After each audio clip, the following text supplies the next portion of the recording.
Hello everyone, welcome to my channel brilliant minds. तो आज की इस वीडियो में हम क्लास 11 फाइनेंशियल मार्केट मैनेजमेंट का chapter number 2 primary and secondary market का जो है पार्ट 6 बना रहे हैं। तो पार्ट 5 तक मैंने आपको कहाँ तक पढ़ा दिया था? मैंने आपको पढ़ा दिया था, आपका लास्ट टॉपिक था how to know if the broker और सब ब्रोकर इज रजिस्टर्ड। आपकी लास्ट वीडियो में मैंने आपको यहाँ तक पढ़ा दिया था। अब हम अपना टॉपिक शुरू करेंगे, what precaution must one take before investing in stock market. यानी कि यहाँ से हमें क्या करना है, अपना जो है वीडियो को स्टार्ट करना है। तो ये हमारा फर्स्ट टॉपिक होगा।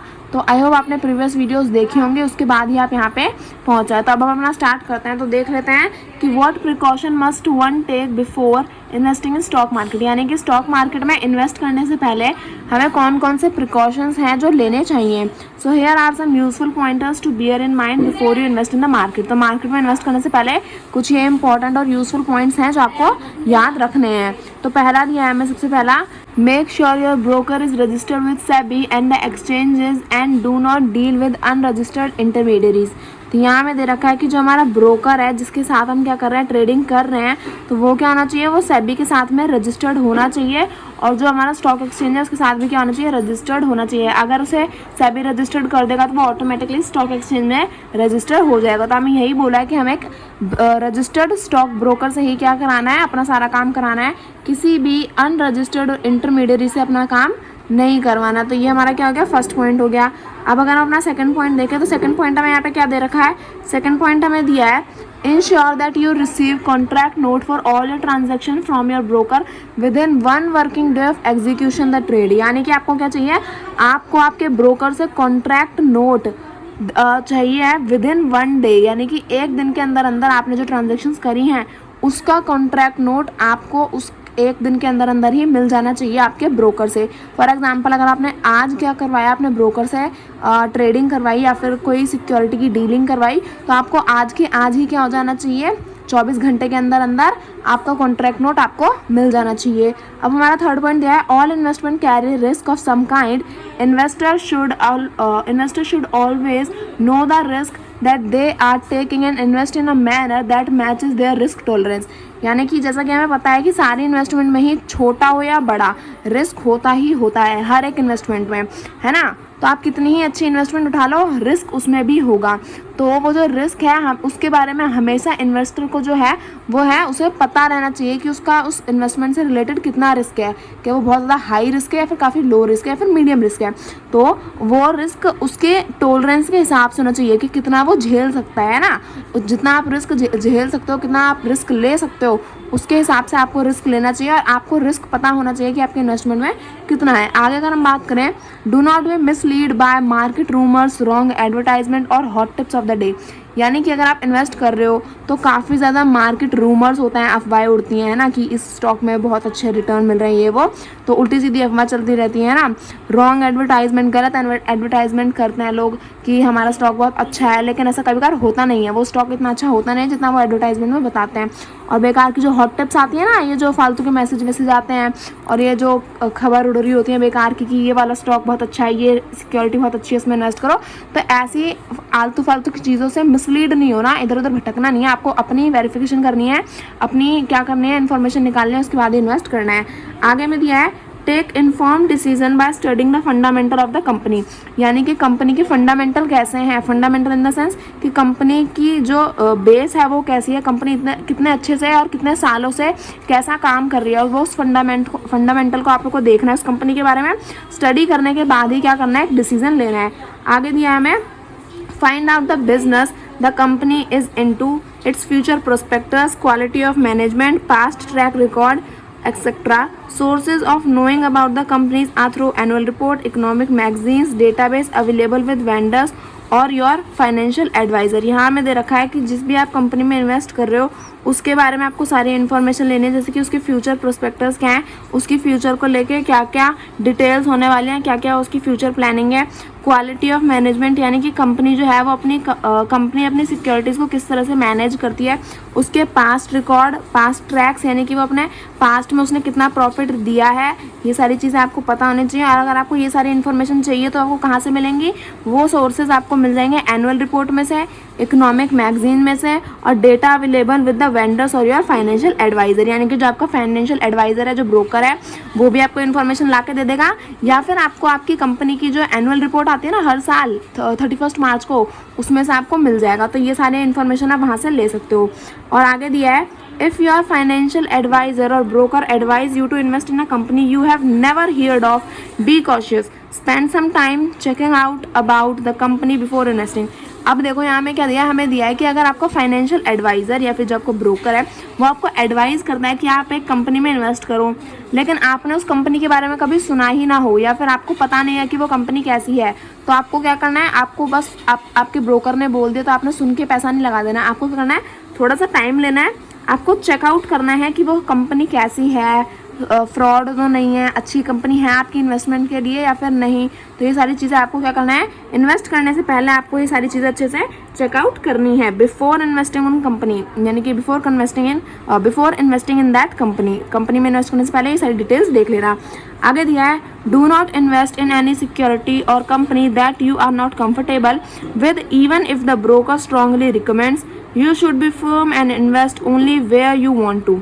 अब देखो, आपको किसी भी ऐसी सिक्योरिटी या फिर कंपनी में इन्वेस्ट नहीं करना है जिसमें आपको ठीक नहीं लगता। अगर आपको ऐसा लगता है कि ये कंपनी मेरे अकॉर्डिंग सही नहीं है तो आपको उसमें इन्वेस्ट नहीं करना, सिर्फ इसलिए क्योंकि आपके ब्रोकर ने बोल दिया तो आपको ऐसा नहीं करना। अगर आपका ब्रोकर आपको रिकमेंड कर भी रहा है तब भी अगर आपको वो कंपनी नहीं पसंद तो उसमें इन्वेस्ट करने की कोई ज़रूरत नहीं है।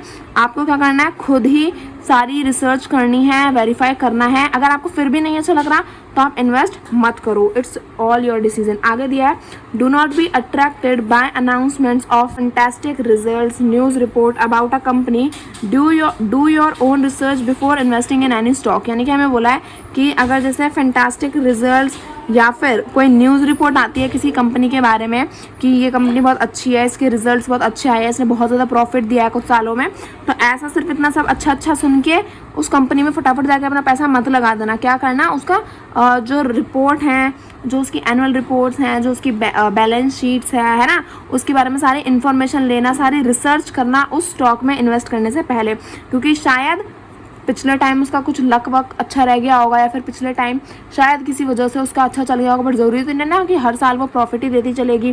तो इसलिए बस ऐसे ही थोड़ा बहुत रिजल्ट से अट्रैक्ट नहीं होना, आपको क्या करना है, अपनी रिसर्च करनी है, उसके बाद ही क्या करना है, उसमें इन्वेस्ट करना है। आगे दिया है, do not be attracted to stock based on what an internet website promote unless you have done educate study of the company. हमें बोला है कि अगर किसी स्टॉक के बारे में इंटरनेट वेबसाइट से क्या किया जा रहा है, प्रमोट किया जा रहा है उस स्टॉक को, तो उसमें फटाफट इतना उछल के फुदक के उसमें इन्वेस्ट मत कर देना, क्योंकि लोग पैसा दे के भी ये गलत एडवर्टाइजमेंट करा लेते हैं अपने स्टॉक को अच्छा बनाने के लिए। तो सिर्फ इंटरनेट वेबसाइट्स के जो प्रमोशन आ रहे हैं उनकी वजह से ही सिर्फ स्टॉक एक्सचेंज में उस स्टॉक में इन्वेस्ट मत कर देना जब तक आप अपनी खुद की रिसर्च पूरी ना कर लो। पहले खुद कंपनी के बारे में जान लेना, उसके बाद ही इन्वेस्ट करना। आगे दिया है, investing in very low priced stock और what are known as penny stock do not guarantee high return. अब देखो, वेरी लो प्राइस स्टॉक को हम पेनी स्टॉक भी बोलते हैं। अब जैसे कुछ स्टॉक होता है ना स्टॉक मार्केट में, अगर आपने देखा होगा तो बहुत सस्ते स्टॉक्स भी मिलते हैं, जैसे कि 50 रुपये का भी मिलता है, 40 का भी मिलता है, 10 रुपये तक के भी स्टॉक मिलते हैं स्टॉक मार्केट में। तो ये जो इतने सस्ते स्टॉक होता है ना, इन्हें हम पेनी स्टॉक बोलते हैं। तो लोग क्या होता है, अरे 10 रुपये में स्टॉक मिल रहा है, चलो 10-20 खरीद लेते हैं, हमें ज़्यादा फ़ायदा होगा। इतने जो छोटे से पेनी स्टॉक्स होते हैं ना, इनकी कोई गारंटी नहीं होती कि आपको हाई रिटर्न देंगे, है ना। वो इतने सस्ते क्यों मिल रहे हैं, या तो ऐसा हो सकता है कि इनका रिटर्न बहुत ख़राब हो, या फिर ऐसा हो सकता है कि उनका धंधा ही जो काम है वो बहुत बेकार चलता है, इसलिए वो गिरते गिरते इतने नीचे आ गए हैं।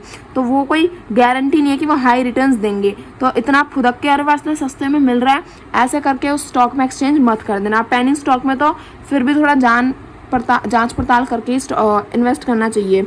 आगे देखो, be cautious about stock which show a sudden sprout in price और ट्रेडिंग एक्टिविटी। अब देखो, कुछ ऐसे स्टॉक होते हैं जो अचानक से ही कहते हैं कि स्प्राउट दिखाता है, आपको अचानक से ही क्या दिखाता है, ऐसा दिखाता है कि अरे वाह ये तो बहुत ऊंचा चला गया, और कभी कभार बहुत ज़्यादा नीचे गिर जाते हैं। है ना। मतलब ऐसे कुछ स्टॉक्स होते हैं जो अचानक से बढ़ते हैं और फिर उनकी रेट पिट जाती है ना। तो जो एकदम से सडन स्प्राउट दिखा रहे हैं ना, उन स्टॉक से थोड़ा सा संभल के उनका चेक करो कि ऐसा क्या हुआ जो इतनी ग्रोथ हुई है इनकी, है ना। कुछ उल्टी सीधी प्रैक्टिसेस तो नहीं की गई है ना, तो ये सब आपको चेकआउट करना है। लास्ट दिया है, any advice or tip that claim that there are a huge return expected especially for acting quickly may be risky and may lead to losing some most or all of your money. अब देखो कुछ क्या होती हैं, कुछ ऐसी tips हमें मिलती हैं, कुछ ऐसी एडवाइस हमें लोग करते हैं कि इस वाले स्टॉक में लगा दें, इसमें बहुत ज़्यादा क्या है, हाई रिटर्न, बहुत ज़्यादा ह्यूज रिटर्न मिलता है, और मिला भी है लोगों को। तो आप ऐसे ही सुन के ना एकदम से खुश हो जाते हो कि वाह इतना रिटर्न मिलता है। तो आप क्या करते हो ना, फटाफट से वो रिस्की होता है ज़्यादातर, है ना। जो बहुत ज़्यादा हाई रिटर्न मिल रहा है ना, उसमें बहुत ज़्यादा हाई रिस्क भी होता है, ये हमेशा बात याद रखना। तो अब ऐसे ही लोग क्या करते हैं, हाई रिटर्न के चलते वो क्या करता है, अपना पैसा लगा देता है, और पैसा लगा देते हैं तो या तो उनका थोड़ा पैसा डूब जाता है, या फिर उनका ज़्यादा पैसा डूब जाता है, या फिर उनका सारा का सारा पैसा ही डूब जाता है। तो ऐसी चीज़ों से आपको क्या है, काफ़ी ज़्यादा सावधान और सतर्क रहना है। यानी कि क्या बोलते हैं वो सावधान इंडिया में, चलो जो भी बोलते हैं, सावधान रहें, सतर्क रहें, ऐसे करके बोलते हैं ना। तो आपको भी स्टॉक मार्केट में इन्वेस्ट करने से पहले सावधानी बरतनी पड़ेगी, वरना आप डूब जाओगे। ओके, तो चलो देखो आगे देखें। यहाँ में दिया है, what do's and don'ts should an investor bear in mind when investing in stock market. यानी कि हमें क्या करना है और क्या नहीं करना इन्वेस्ट करने से पहले। देखो ऊपर क्या दिया था, ऊपर हमने दिया था कि ये कुछ यूजफुल पॉइंटर्स हैं जो हमें याद रखने हैं जब भी हम इन्वेस्टमेंट करें। तो ये कुछ चीज़ें हैं जो हमें हमेशा याद रखनी है, हमेशा करनी है। अब यहाँ क्या दिया है, यहाँ हमें दे रखा है कि क्या करना है और क्या नहीं करना है। यहाँ पे हमें नहीं जो करना है वो भी बता रखा है। देखो सबसे पहला अगर हम देखें क्या दे रखा है, ensure that the intermediary broker और sub broker has a valid SEBI registration certificate. यानी कि जो आपका इंटरमीडियरी है, जो आपका ब्रोकर है या जो सब ब्रोकर है, उसके पास कहना चाहिए एक रजिस्ट्रेशन सर्टिफिकेट होना चाहिए सेबी का। सेबी का जो रजिस्ट्रेशन सर्टिफिकेट होता है ना, रजिस्टर्ड अगर आप हो सेबी के साथ, तो आपको क्या मिलेगा, एक रजिस्ट्रेशन सर्टिफिकेट मिलेगा।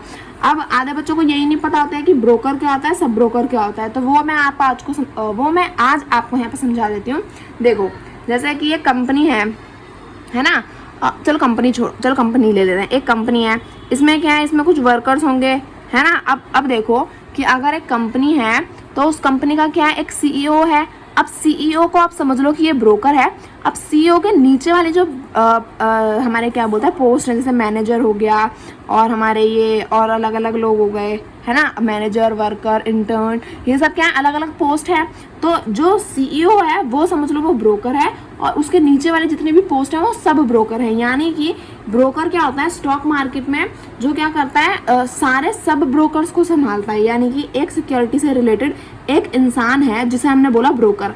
अब ये ब्रोकर हर एक के पास तो नहीं जा सकता ना, ये क्या करेगा, और लोगों को अपने साथ में मिला लेगा। तो वो जो और लोग होंगे वो हो जाएंगे सब ब्रोकर। तो आई होप आपको ब्रोकर और सब ब्रोकर में डिफरेंशिएट समझ में आ गया, अगर आपको पता चल गई होगी कि ब्रोकर और सब ब्रोकर क्या होते हैं। अब देखो अगर हम आगे देखें, एंटर इनटू, देखो सेकंड पॉइंट है हमारा, enter into an agreement with your broker sub broker setting out terms and conditions clearly. यानी कि अगर आप क्या कर रहे हो, ब्रोकर और सब ब्रोकर के साथ कोई एग्रीमेंट कर रहे हो, तो उसमें सारी जो टर्म्स एंड कंडीशंस हैं उन्हें अच्छे से पढ़ लेना, उसके बाद ही क्या करना, कोई एग्रीमेंट करना। आगे में दिया है, ensure that you will give all your details in your know your client form. यानी कि जब हम क्या करते हैं, स्टॉक मार्केट में इन्वेस्ट करते हैं, जब हम अपना ब्रोकर हम अपना चूज कर लेते हैं, तो हमें ब्रोकर को क्या रहता है, नो योर क्लाइंट फॉर्म को फिल करना पड़ता है, जिसमें क्या होता है, हमें ब्रोकर को अपनी सारी डिटेल्स देनी पड़ती हैं। तो आप ध्यान रखना कि आपको अपनी सारी डिटेल्स देनी है, ऐसा नहीं कि कुछ गलत दे आए अपनी डिटेल्स में। Ensure that you read carefully and understand the contents of risk disclosure document and then acknowledge it. यानी कि जब आप क्या कर रहे हो, आप कोई इन्वेस्टमेंट कर रहे हो, तो उससे जो रिस्क रिलेटेड है, जितना भी रिस्क रिलेटेड फैक्टर है, रिस्क डिस्क्लोजर डॉक्यूमेंट है, उसे आपको ध्यान से पढ़ना है और समझना है। तो ये हमारा हो गया। आगे देखें, insist on a contract note issued by your broker for trade done each day. यानी कि अगर आप क्या कर रहे हो, ट्रेडिंग कर रहे हो, तो आपको इस चीज़ का बहुत ज़्यादा ध्यान रखना है कि आपका जो ब्रोकर है वो आपको आपका contract note within a day दे दे, हर दिन आपको दे दे। हर दिन इन द सेंस कि अगर आप ट्रेडिंग कर रहे हो तो उसी दिन वो क्या करें, एक दिन के अंदर अंदर 24 घंटे के अंदर अंदर आपको आपका कॉन्ट्रैक्ट नोट मिल जाए। आगे दिया है ensure that you receive the contract note from your broker with in 24 hour of transaction. अगर आपने ट्रांजेक्शन करी है तो आपके ब्रोकर को आपको आपका जो कॉन्ट्रैक्ट नोट है वो 24 घंटे के अंदर अंदर देना ही होगा। इस चीज़ का आपको बहुत ध्यान रखना है, नहीं देता तो आप कंप्लेंट फाइल कर सकते हैं। Ensure that the contract note content details such as broker name, trade time.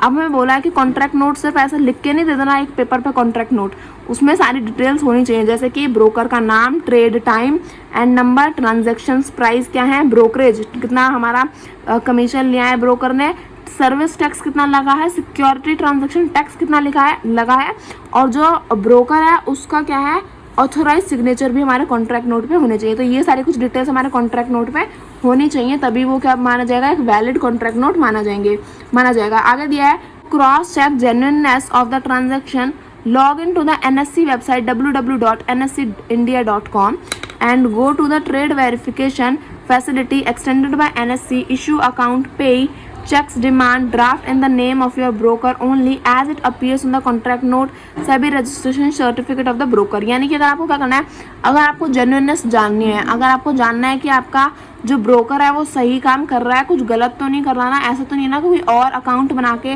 कुछ और ही उसका चल रहा है लफड़ा है ना, तो आपको अगर उसकी जेन्युइननेस जाननी है, जेन्युइन को हम हिंदी में क्या बोलते हैं, हकीकत शायद बोलते हैं, है ना। अगर आपको जानना है कि आपका जो ब्रोकर है वो सारा काम सही ईमानदारी से कर रहा है या नहीं, तो आप क्या कर सकते हो, क्रॉस चेक कर सकते हो। आप चेक कर सकते हो NSC की वेबसाइट पे जाके www.nsc.com, या NSC की वेबसाइट है, इस पर आप जाके क्या कर सकते हो, आप ट्रेड वेरिफिकेशन पे जा सकते हो और उसके बाद वहाँ पे आप चेक कर सकते हो कि आपके जो ब्रोकर है, आपकी जो कॉन्ट्रैक्ट नोट बोल रही हूँ, आपकी जो सिक्योरिटीज़ हैं वो सही से ट्रांजैक्ट कर भी रहा है ब्रोकर या फिर नहीं कर रहा, तो आप क्या कर सकते हो, सेबी के पास में जाके अपनी कंप्लेंट फाइल करा सकते हो अगेंस्ट योर ब्रोकर।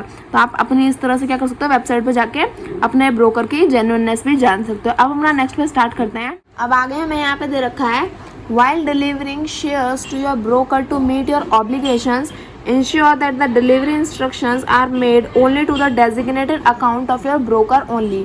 यानी कि अगर हम क्या कर रहे हैं, अपने शेयर्स को डिलीवर कर रहे हैं अपने ब्रोकर के अकाउंट में, तो हमें इस चीज़ का बहुत ज़्यादा ध्यान रखना है कि हमने जो अपने शेयर्स डिलीवर करे हैं वो क्या है, वो हमारे ब्रोकर के ही डेजिग्नेटेड अकाउंट में जाएँ, ब्रोकर के ही अकाउंट में जाएँ।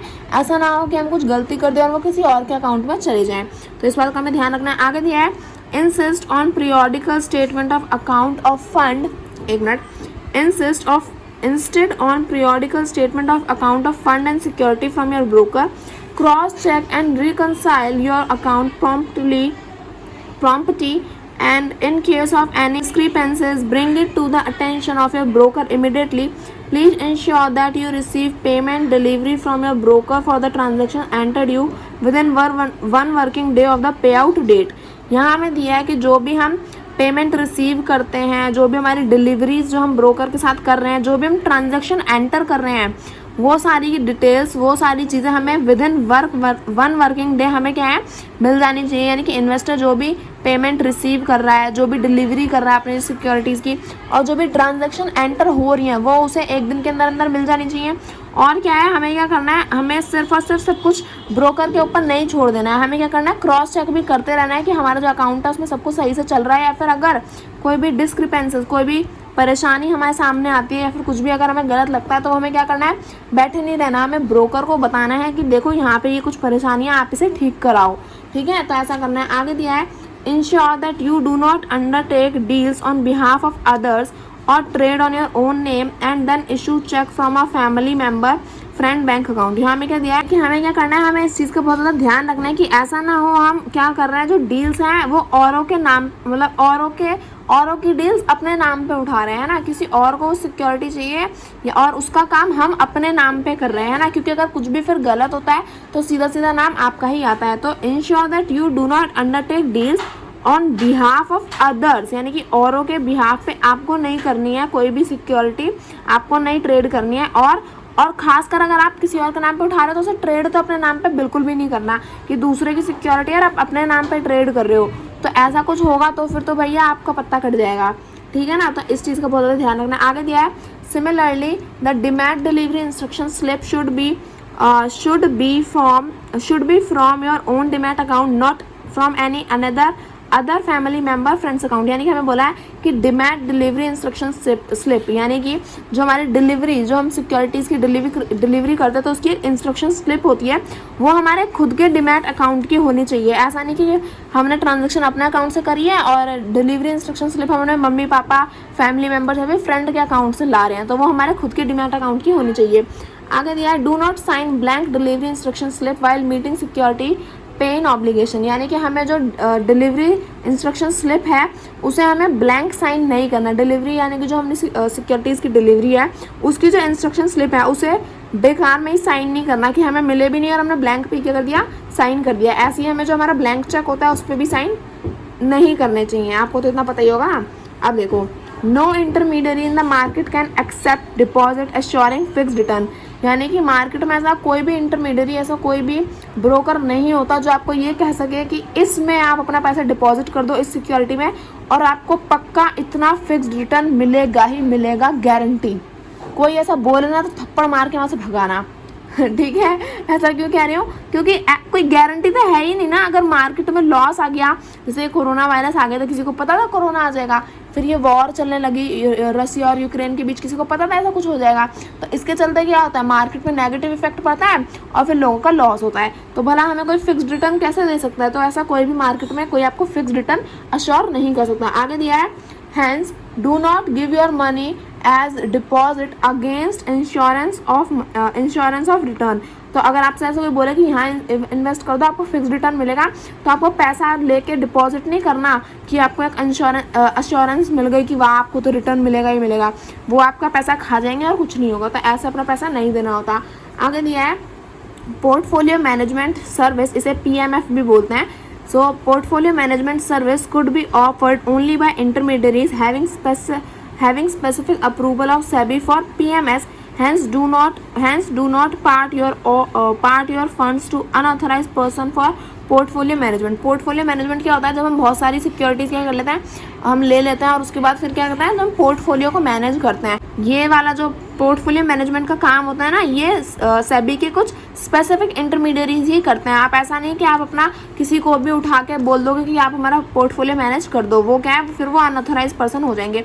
आपको सिर्फ और सिर्फ ऑथोराइज पर्सन से ही ये सारा काम कराना होता है।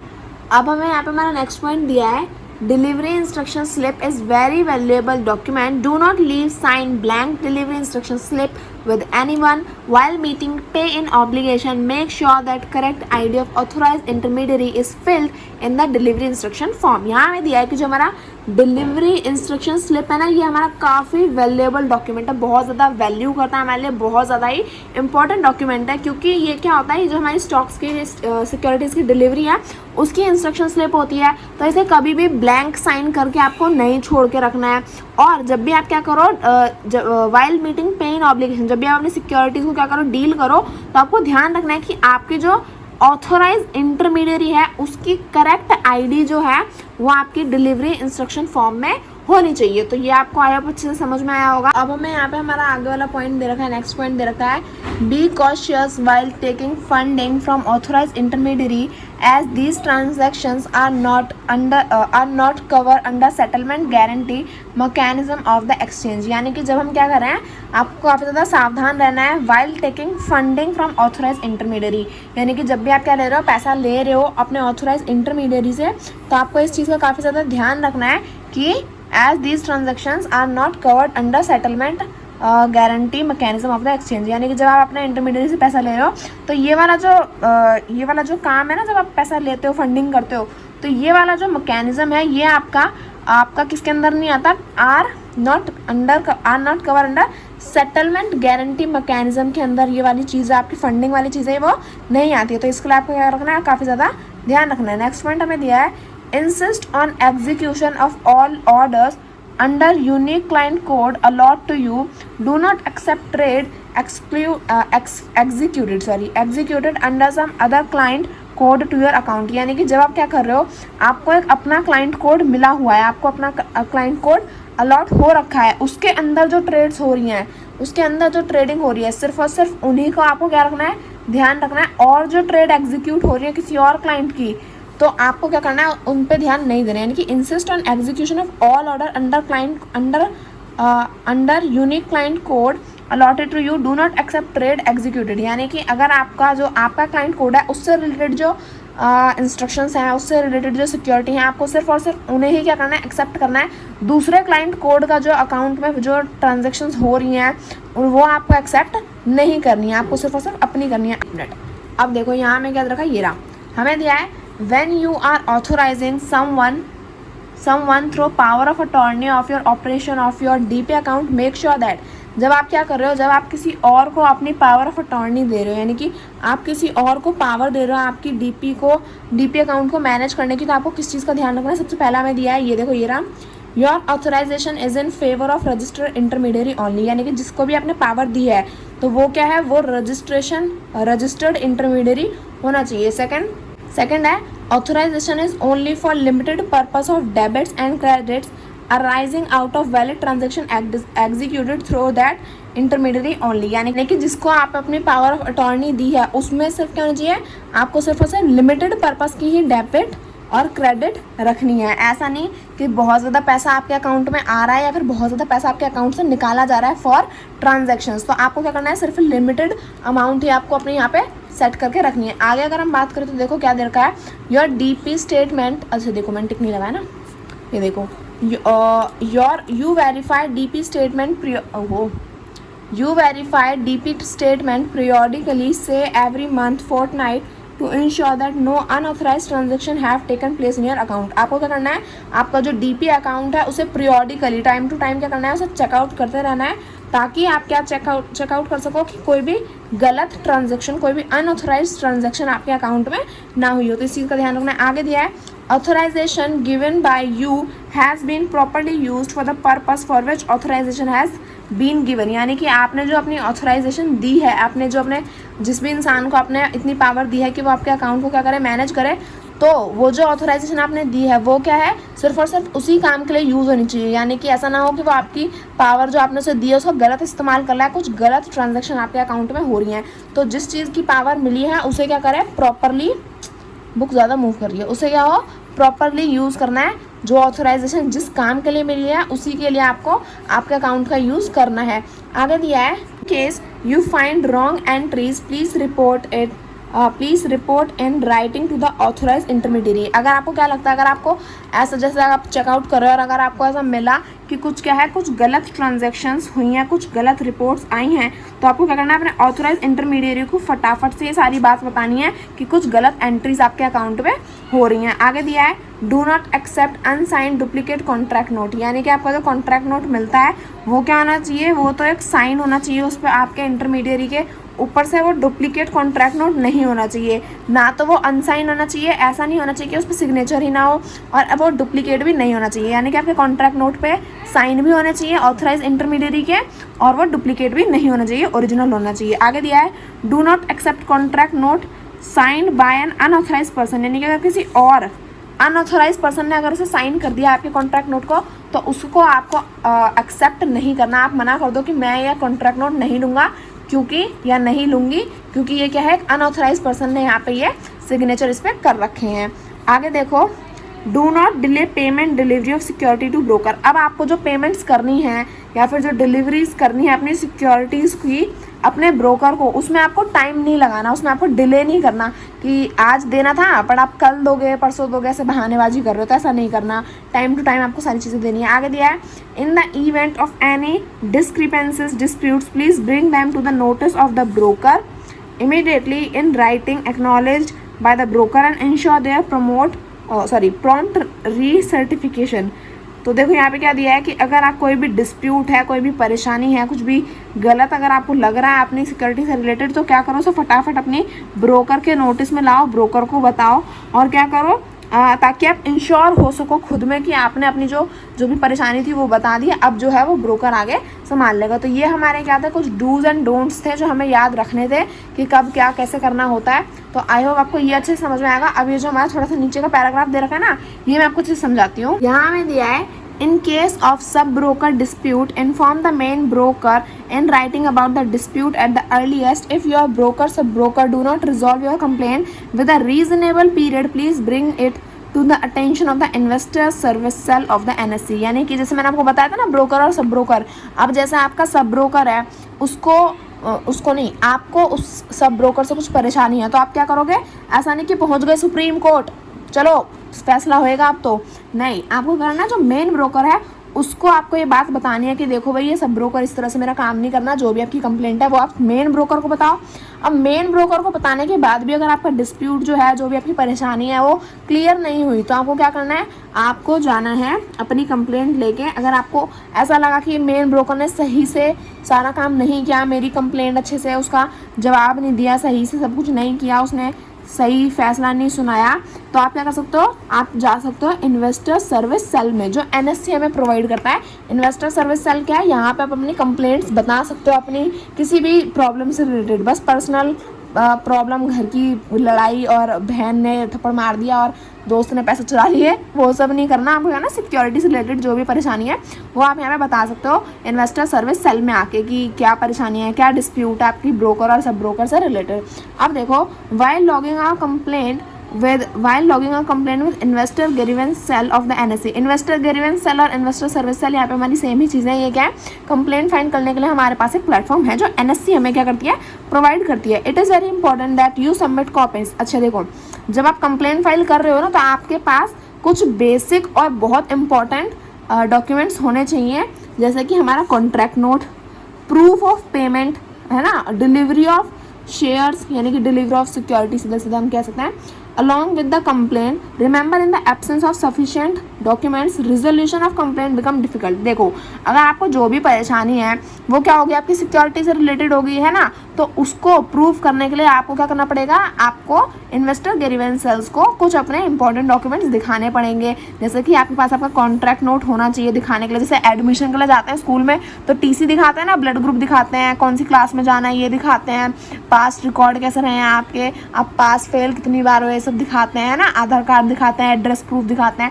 तो ऐसे जब आपको कंप्लेंट फाइल करनी है तो आपको क्या दिखाना पड़ेगा, IGC को, इन्वेस्टर ग्रीवेंस सेल को आपको अपना कॉन्ट्रैक्ट नोट दिखाना पड़ेगा, आपने कितनी पेमेंट करी है इसका प्रूफ दिखाना पड़ेगा, आपके कितनी सिक्योरिटीज डिलीवर हुई हैं ये आपको दिखाना पड़ेगा। अब जो भी आप कंप्लेंट फाइल कर रहे हो उसके साथ साथ आपको ये डॉक्यूमेंट्स भी क्या दिखाने पड़ेंगे। अब याद रखो कि अगर आप ये डॉक्यूमेंट्स, ये सफिशिएंट डॉक्यूमेंट अगर आप नहीं दिखाते हो तो आपकी कंप्लेंट को सोल्यूशन मिलने में क्या होता है, थोड़ी सी परेशानी आती है।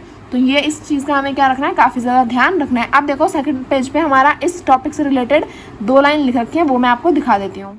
अब यहाँ हमें दिया है, familiarize yourself with the rules, regulations and circulars issued by stock exchange SEBI before carrying out any transactions। यानी कि आपको क्या करना है, जब भी आप ट्रांजेक्शन कैरी आउट कर रहे हो तो आपको क्या कर रखना है, आपको अपने सारे रूल्स जो SEBI से गाइड हुए हैं तो उन सारे रूल्स, रेगुलेशंस और जो सर्कुलर आपको इशू किए गए हैं स्टॉक एक्सचेंज के थ्रू, तो इन सारी चीज़ों का क्या रखना है, आपको ध्यान रखना है जब आप क्या कर रहे हो, कंप्लेंट फाइल कर रहे हो। तो आज की वीडियो में बस इतना ही मैंने आपको यहाँ तक पढ़ा दिया, यानी कि क्या डूज एंड डोंट्स थे, यहाँ तक मैंने आपको अच्छे से सब कुछ पढ़ा दिया है, सारे एक एक पॉइंट मैंने आपको अच्छे से समझाया है। आई होप आपको सब कुछ अच्छे से समझ में आएगा। नेक्स्ट वीडियो में अपना यहाँ से शुरू करेंगे, व्हाट इज SEBI स्कोर्स और SEBI कंप्लेंट रिड्रेसल सिस्टम। तो यहाँ हमारी जो है ये नेक्स्ट वीडियो में होगा।